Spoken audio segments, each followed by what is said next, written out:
La segunda palabra de Cristo en la cruz no fue dirigida al Padre.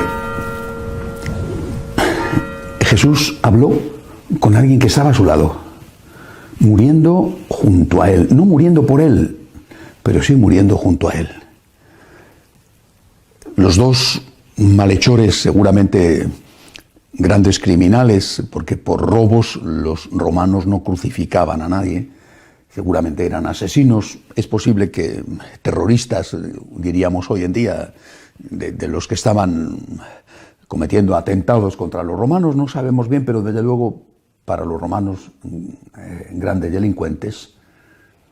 Dimas, según la tradición, y Gestas habían empezado una conversación o una discusión entre ellos. Ellos no estaban sufriendo como Jesús, pero estaban sufriendo, iban a morir. No habían sido torturados porque normalmente la flagelación no se infligía a los que iban a ser crucificados, no estaban coronados de espinas y ni siquiera probablemente tenían las muñecas atravesadas por los clavos o los pies atravesados por los clavos. La cruz se empleaba para que estuviera mucho tiempo el reo allí y pudiera servir de escarmiento durante largo tiempo a los viandantes, dado que se crucificaba a la gente fuera de la muralla, pero en las puertas de salida o de entrada de la ciudad. Ellos estaban más enteros que Jesús, y uno de ellos le increpó, Gestas: si eres el Hijo de Dios, bájate de la cruz y sálvanos también a nosotros. Y Dimas salió a defender a Jesús. Cállate, le dijo a su compañero de crímenes. Cállate, ¿no temes tú a Dios estando en el mismo suplicio? Confesión explícita de divinidad por parte de un bandido, por parte de un malhechor, de un asesino. En un momento solemne, seguramente habló inspirado por el Espíritu Santo. Sin duda que Dimas, también Gestas, habrían oído hablar de Jesús. Era una persona conocida, famosa, había hecho tantos milagros, o sea que sabían quién era Jesús. Pero esta expresión, esta manifestación de su divinidad, esta confesión de fe, incluso en ese momento, ¿no temes tú a Dios estando en el mismo suplicio? No dijo, cállate, este hombre es inocente, vas a decirle un insulto a un inocente que está como tú. ¿No temes tú a Dios?, le dijo. Estando en el mismo suplicio, Dimas reconoce, confiesa la divinidad de Jesús y no le hace dudar de su divinidad el hecho de que esté muriendo. Porque la muerte de un Dios era tan imposible, que era la duda para la divinidad de Jesús. Dios no podía morir así. Por eso los apóstoles entraron en crisis. Dios no podía morir así. Y si moría así, es que no era Dios. Lo mismo que los milagros eran el certificado de autenticidad. Si hacía milagros es que Dios estaba con él, y si Dios estaba apoyándole y él decía que era Dios, es que él era Dios. Pues la cruz era todo lo contrario, era el antimilagro. Si moría en la cruz es que Dios no estaba con él y por lo tanto todo había sido falso. Cristo era un impostor. No merecía la pena seguirle y arriesgar la vida por un impostor. Era un embaucador. Se había engañado y había engañado a los demás. Y sin embargo, Dimas, en ese contexto, a pesar de eso, defiende a Jesús delante de su compañero de tal forma que los demás lo escuchen. Confesión de divinidad de Cristo en el momento en que más lo necesitaba por parte de un asesino, no de un hombre bueno, por parte de un criminal. Y mereció una recompensa. Esa segunda palabra de Cristo en la cruz: yo te lo aseguro, esta noche estarás conmigo en el paraíso. Hoy estarás en el cielo. Le regaló el cielo a un criminal porque el criminal le defendió. no porque el criminal fuera justo, porque le defendió. No canonizó a un hombre bueno de esos, que afortunadamente han existido, existen. En la Iglesia hay tantos que incluso a lo mejor no hizo nunca ningún pecado mortal, como Santa Teresita de Lisieux, o que si los hizo, pues tuvo una conversión y después, a partir de ese momento, su vida fue ejemplar, extraordinaria, en fin, ayudó a tantos pobres. No se trata de un santo como tantos que hay en el calendario católico. No era un San Francisco, un San Ignacio, una Santa Teresa, o repito, una Santa Teresita de Lisieux, una Santa Teresa de Calcuta, un San Juan Pablo II. No, era un asesino. Esa defensa de Jesús llevaba implícita no solamente la confesión de la divinidad, sino también la petición de perdón, pero ni siquiera eso se hizo explícito. Lo que sí se hizo explícito fue la defensa, confesión de divinidad de Jesús y defensa de él. Ahora imaginemos de nuevo el moribundo en la UCI, la enfermera que le sostiene la mano y que escucha su segunda palabra, que después va a transmitir a sus seres queridos cuando ya esa persona esté muerta y seguramente ni siquiera puedan despedirse de su cuerpo muerto, porque como tantos en estos días va a ser enterrado sin presencia de la familia. Y la enfermera te dice, la segunda cosa que dijo tu papá, vosotros sabréis a quién se refería, yo no lo sé, pero él lo dijo.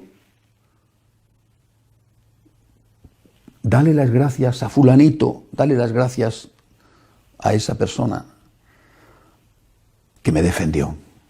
Dale las gracias que me defendió. Yo estaba pasando un mal momento. Muchos, incluso de quien yo me fiaba y de quien yo esperaba, incluso de mi familia, de los míos, de los que me habían dicho que podía contar con ellos para lo que hiciera falta, que darían la vida por mí, si hiciera falta. Cuando llegó ese momento en mi vida, me dieron la espalda. En cambio, este otro, dile a mis hijos que lo recuerden, este otro que no era un buen hombre, que no era una buena persona, que no era alguien que me debiera a mí nada, este otro me ayudó. Y ahora que estoy terminando mi vida, quiero recordarlo. Y quiero decirle que no me olvido, que le agradezco y que pediré a Dios que le recompense. Bueno, pues eso es lo que luego la enfermera va a decir a los deudos, a los seres queridos, que sabrán sin duda a qué persona se refería su papá o su mamá moribundo. Y se avergonzarán posiblemente de que no sea uno de ellos esa persona. Y sentirán un gran pesar porque a lo mejor en ese momento que saben cuál es, en ese momento ellos no estuvieron a la altura. Pero para esa persona, si se entera, si uno de los hijos le dice, mira, mi papá, nos contó la enfermera que a punto de morir, poco antes, dijo que te diéramos las gracias, que tú fuiste el que estuvo a su lado. Y cuando ya le quedaba tan poco de vida, se acordó de ti, y yo quiero darte las gracias de parte de mi papá y decirte que si puedo ayudarte en algo, que cuentes conmigo. Pues esa persona se sentirá seguramente emocionada y agradecida y tendrá la impresión de que aquel acto de caridad que hizo, aquel acto no ha quedado en el vacío, en el olvido, sino que ha sido reconocido por esa persona a la que ayudó en un momento tan solemne. Pues bien, también así es para nosotros. Sin duda que entre los grandes santos, todos de una manera o de otra y algunos de una forma muy explícita, han defendido a Jesús. Pienso, por ejemplo, en los mártires. Han defendido a Jesús. No se han avergonzado de él. Y pienso en otros que en los momentos difíciles de la historia de la Iglesia donde se jugaba la esencia del catolicismo, han aceptado la persecución, la incomprensión, la burla, hasta el martirio, por defender al Señor. Pienso en un San Atanasio, por ejemplo, el gran campeón de la divinidad de Cristo y de la maternidad divina de María, que sufrió tantas veces el destierro de su sede patriarcal, arzobispal de Alejandría en Egipto. Pero no solamente él, San Ireneo de Lyon, San Martín de Tours, San Hilario de Poitiers, San Ildefonso de Sevilla, tantos que han defendido el dogma y que los hombres buenos de su época, los hombres de carrera, le decían: cállate, hombre, ¿por qué te vas a complicar la vida? No te preocupes, no seas pesado, no insistas, no insistas. Mira que te va a ocurrir una desgracia. Mira que te estás metiendo en líos. Mira que tu nombre circula en los ambientes de poder y hablan mal de ti y ya no te van a promover, o te van a castigar, o te van a perseguir.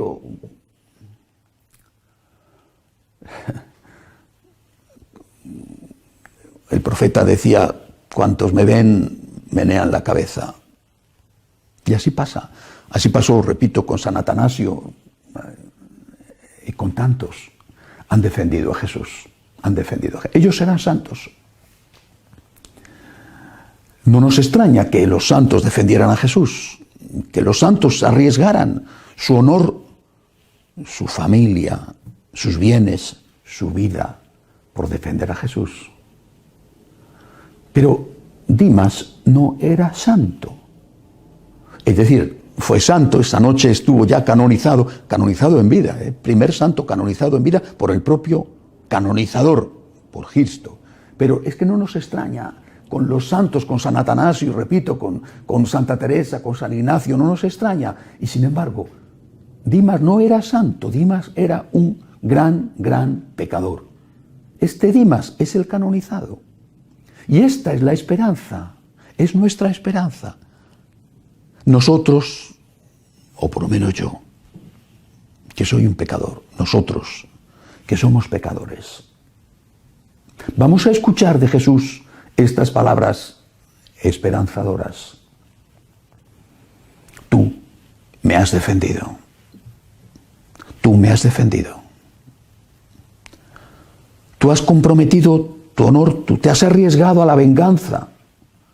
Tú has escuchado las palabras de los sensatos diciéndote: cállate, cállate, no te metas en líos. ¿Qué más da? Ya se arreglará solo. Al fin, tú no eres nadie, ¿no? ¿Por qué tienes que complicarte la vida con la carrera que llevabas o con las oportunidades que tenías? Cállate, hombre, cállate, estás poniendo en peligro tu honor, tu vida.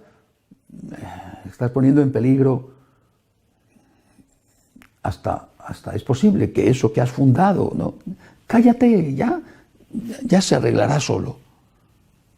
En cambio Jesús te dice: porque no les escuchaste, porque escuchaste la voz de tu conciencia, porque escuchaste al Señor dentro de ti, porque escuchaste a Dios, al Espíritu Santo, como hizo San Dimas, porque no les escuchaste a ellos y escuchaste la voz del Espíritu, yo te digo a ti: esta noche estarás conmigo en el paraíso. Y se lo dice al pecador, aquel despreciado que no valía, pero que escuchando la voz del Espíritu defendió a Jesús. Qué gran palabra para nosotros. Para todos nosotros, santos o pecadores, qué gran palabra. Defiende a Jesús, defiende su divinidad, su humanidad, defiende a Jesús, defiende su honor, defiende la validez de sus palabras, defiende la tradición también. ¿Por qué? porque conocemos la voluntad de Dios a través de la palabra, pero también a través de la interpretación de la palabra, que de forma coherente, avanzando siempre, actualizándose siempre, pero sin contradecirse nunca, nos ha permitido llegar a hoy, 2000 años después, sabiendo cuál era la enseñanza de Jesús. A ti, que a lo mejor eres un pecador, o quizá no, pero que no te ha importado el descrédito, la amenaza, la persecución, a ti te digo, ven, ven, bendito de mi Padre, ven, esta noche estarás conmigo en el paraíso. Qué palabra tan esperanzadora. No sé qué le dirá el Señor a los demás, quizá eso de perdónales que no sabe lo que hacen, no lo sé, pero a Dimas le dijo, esta noche estarás conmigo en el paraíso. Que nosotros podamos escuchar esta palabra de Jesús. Que nosotros podamos, en ese momento decisivo de nuestra propia muerte, cuando llegue la hora, escuchar esa palabra, mira, no fuiste esto, no fuiste aquello, no hiciste este negocio, no ocupaste este cargo, no te dieron este honor, pero yo ahora te compenso. A ti, que eres un santo, o a ti, que eres un pecador, yo ahora te compenso. Tú me has defendido, tú no te has callado. A un San Atanasio, gracias al cual seguimos confesando que Cristo es Dios, o a un San Dimas, que lo confesó en la cruz por primera vez, el Señor les dice, ven conmigo al paraíso, tú me has defendido. Que esta segunda palabra no la olvidemos nunca, porque es nuestra esperanza, defender a Cristo, defender los derechos de Dios, defender la validez de su palabra y de su mensaje, defender su doctrina íntegra y defender también la tradición de la Iglesia.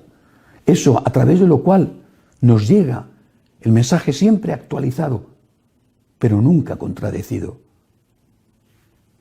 Como vemos en aquella tarde del Viernes Santo, merece de parte de Cristo la vida eterna. Nunca lo olvidemos, porque esa palabra es, o debería de ser para nosotros, un gran motivo de esperanza.